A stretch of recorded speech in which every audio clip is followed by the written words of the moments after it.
नाजरीन अस्सलाम वालेकुम। इनसाइड न्यूज़ के नए प्रोग्राम के साथ मैं हूं इब्राहिम राजा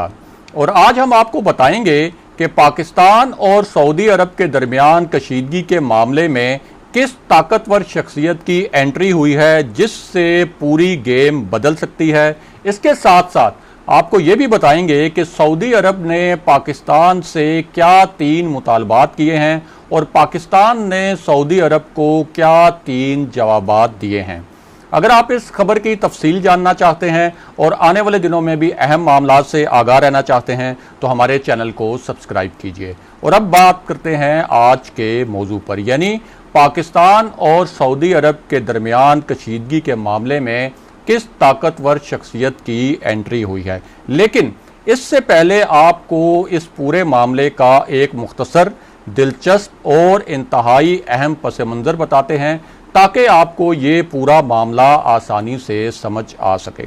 तो आपको बताएं कि पाक सऊदिया कशीदगी के मामले पर एक बहुत अहम मशावरत हुई है और इस अहम मशावरत की बुनियाद कुछ इंतहाई अहम आदादो शुमार हैं। पहले आपको इन आदादो शुमार के बारे में बताते हैं। तो आपको बताएं कि सऊदी अरब में इस वक्त तकरीबन 27 लाख पाकिस्तानी मुकीम हैं, जबकि 27 से 28 लाख भारतीय भी सऊदी अरब में इस वक्त मुकीम हैं। और भारतीय जो हुकूमत है उसकी बहुत ज़्यादा कोशिश है कि वो अपने शहरियों के लिए सऊदी अरब में मज़ीद मुलाजमतों के मौके हासिल कर सके। अब सऊदी अरब में जो मुकीम 27 लाख पाकिस्तानी हैं वो हर साल पाकिस्तान में तकरीबन $5.5 अरब की तरसीलात भेज रहे हैं, यानी $5.5 अरब का ज़र मुबादला भेज रहे हैं। और ये जो ज़र मुबादला है पाकिस्तान की जो मईशत है उसके लिए रीढ़ की हड्डी की हैसियत रखता है। इसी तरह जो दीगर खलीजी ममालिक हैं जो सऊदी अरब की पॉलिसियों के ज़ेर असर हैं वहाँ भी तकरीबन 18 लाख पाकिस्तानी रहते हैं। और इस पूरे जो अरब खित्ते से पाकिस्तान में कुल मिलाकर कोई 12 से 13 अरब डॉलर के जो ज़र मुबादला है वो पाकिस्तान आता है। और तहरीक इंसाफ के दौरे हुकूमत में इस ज़र मुबादला के आने की शरह जो है इसमें तेज़ी से इजाफ़ा भी हुआ है। और ये जो हमारे समंदर पार पाकिस्तानी हैं, अगर ये अपना ये जो ज़र मुबादला की शक्ल में ये जो तरसीलात भेजते हैं पाकिस्तान में, अगर ये तरसीलात किसी भी वजह से रुक जाएं तो पाकिस्तानी जो मईशत है वो 1 इंच भी आगे नहीं बढ़ सकती। और अब आते हैं ज़रा इस मामले पर कि सऊदी अरब ने पाकिस्तान से क्या 3 मुतालबात किए और पाकिस्तान ने इन 3 मुतालबात के मुतल्लिक सऊदी अरब को क्या जवाबात दिए। और फिर इस मामले पर भी बात करेंगे कि इस पूरे मामले में जिस ताकतवर शख्सियत की एंट्री हुई है उससे भी आपको आगाह करेंगे। तो सबसे पहले आपको बताएं कि इस्लामाबाद में होने वाली एक सफारती तकरीब में मुझ समेत 3 सहाफ़ियों को शिरकत की दावत दी गई। और इस तकरीब में पाकिस्तान के चंद रिटायर्ड और हाजिर सर्विस जो सफारतकार हैं वो मौजूद थे और इसके साथ साथ कुछ गैर मुल्की सफारतकार भी इस तकरीब में शरीक थे। अब बतौर सहाफ़ी हमने इस तकरीब में मौजूद अहम सफारती ज़राए से पाक सऊदिया कशीदगी के बारे में चंद अहम सवालात पूछे। तो उन्होंने हमें क्या बताया। एक तो उन्होंने ये बताया कि ये जो कहा जा रहा है कि कोरोना की वजह से सऊदी अरब की मईशत बहुत मुतासिर हुई थी और इस वजह से सऊदी अरब ने पाकिस्तान से $1 अरब वापस लिए, तो उन्होंने कहा कि इस मामले का हकीकत से कोई ताल्लुक़ नहीं, क्योंकि जो शाही फैमिली है, जो रॉयल फैमिली है, सिर्फ उस शाही फैमिली की अपनी जो नेट वर्थ है वो कुछ $1400 अरब से ज़्यादा की है। इसी तरह जो सऊदी शहज़ादे हैं मोहम्मद बिन सलमान, उन्होंने एक बेश कीमत यॉच, यानी आप इसे कह सकते हैं कि एक महल नुमा कश्ती जो है उसको ख़रीदने पर $500 मिलियन जो हैं वो खर्च कर दिए थे। और उन्होंने फ़्रांस में भी एक महल नुमा घर ख़रीदा जिसके लिए उन्होंने $300 मिलियन अदा किए। और यहाँ तक कि उन्होंने एक पेंटिंग ख़रीदने के लिए $400 मिलियन जो हैं वो खर्च कर दिए थे। इसके साथ साथ जो सऊदी शाही ख़ानदान है वो मिलियंस ऑफ डॉलर्स से जो फुटबॉल के क्लब्स है उनको भी ख़रीदता रहा है और ख़रीदने की कोशिश कर रहा है। अब हमारे सफारती ज़राए ने जो सऊदी अरब के मुतालबात हैं उनके बारे में क्या बताया, उससे आपको आगाह करते हैं। तो हमारे ज़राए का कहना था कि सऊदी अरब के हमसे यानी पाकिस्तान से 3 मुतालबात हैं, या आप ये कह सकते हैं कि 3 तवक्कुआत हैं। नंबर 1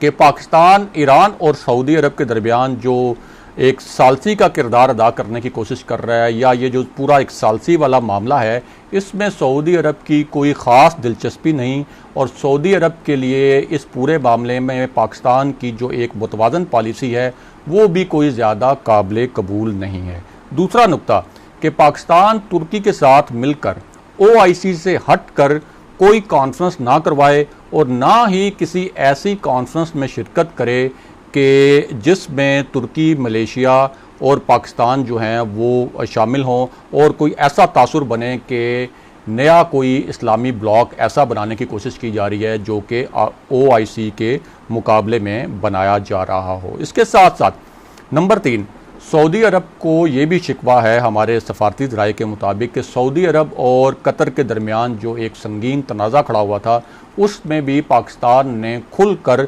सऊदी अरब का साथ नहीं दिया। अब ये जो 3 शिकवे थे सऊदी अरब के, इस पर पाकिस्तान ने सऊदी अरब को क्या जवाब दिया, इस मामले पर हमारे सफारती ज़राए ने हमें ये बताया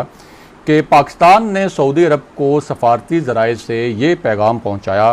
कि पाकिस्तानी हुकूमत, रियासत और आवाम के लिए कश्मीर का मसला जो है वो सबसे ज़्यादा अहम है, और सऊदी अरब भी के कहने पर पाकिस्तान ने मलेशिया में होने वाली उस कॉन्फ्रेंस में शिरकत नहीं की थी जिसमें पाकिस्तान,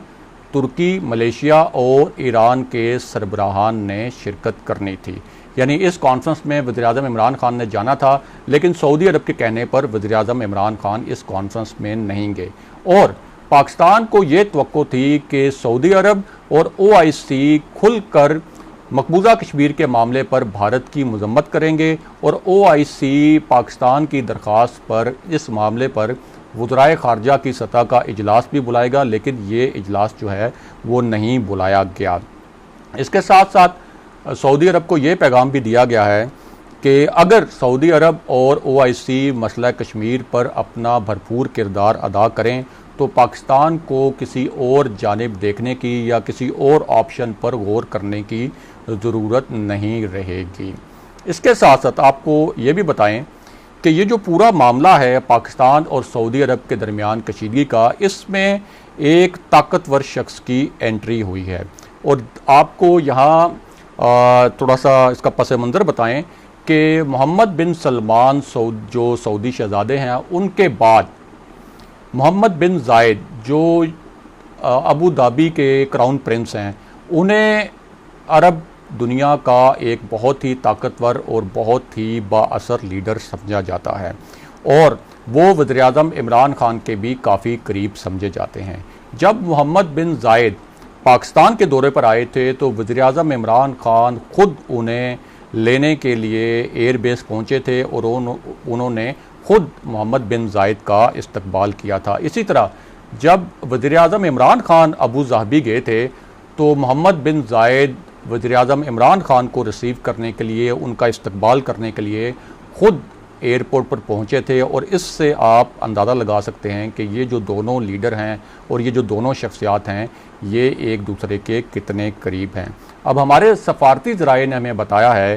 कि पाकिस्तान और सऊदी अरब के दरमियान कशीदगी के मामले में इस्लामाबाद में जो UAE का सफारत खाना है वो खासा मुतहर्रिक हुआ है, और ये जो UAE के सफारत खाने ने कुछ कोशिशें शुरू की हैं, इसकी हदायत जो है वो दी गई थी मोहम्मद बिन जायद की जानिब से कि दोनों मुल्कों के दरमियान जो शिकायत हैं और जो तहफ़्फ़ुज़ात हैं उनको दूर किया जाए। और इस मामले में हमारे सफारती ज़राए के मुताबिक पाकिस्तान, सऊदी अरब और UAE के दरमियान ये अंडरस्टैंडिंग भी मौजूद है कि ये जो फ़रीक हैं इनको माजी में भी एक दूसरे की ज़रूरत रही है, और ये एक दूसरे की ज़रूरतें पूरी करते रहे हैं, और इसके साथ साथ मुस्तकबिल में भी इनको एक दूसरे की ज़रूरत पड़ेगी। यानी पाकिस्तान को हमेशा अरब खित्ते का माली ताउन हासिल रहा है, और जो अरब खित्ता है ख़ास तौर पर सऊदी अरब को पाकिस्तान का जो दिफाई ताउन है वो हमेशा हासिल रहा है। इसलिए अब बैक डोर चैनल से जो UAE के ख़ास तौर पर जो सफारती ज़राए हैं वो ये कोशिश कर रहे हैं कि पाकिस्तान और सऊदी अरब के दरमियान जो तहफ़्फ़ुज़ात हैं, जो शिकायत हैं और जो रंजिशें हैं उनको दूर किया जाए और फिर जो पाकिस्तान और अरब खित्ते के जो ताल्लुकात हैं उनको मामूल पर लाया जाए, क्योंकि अरब खित्ता ख़ास तौर पर सऊदी अरब और UAE किसी सूरत नहीं चाहते कि पाकिस्तान तुर्की के साथ मिलकर किसी नए इस्लामी ब्लॉक की बुनियाद रखे। नादरीन, आज के प्रोग्राम के लिए बस इतना ही। अगले प्रोग्राम तक के लिए इजाज़त दीजिए। खुदा हाफिज़।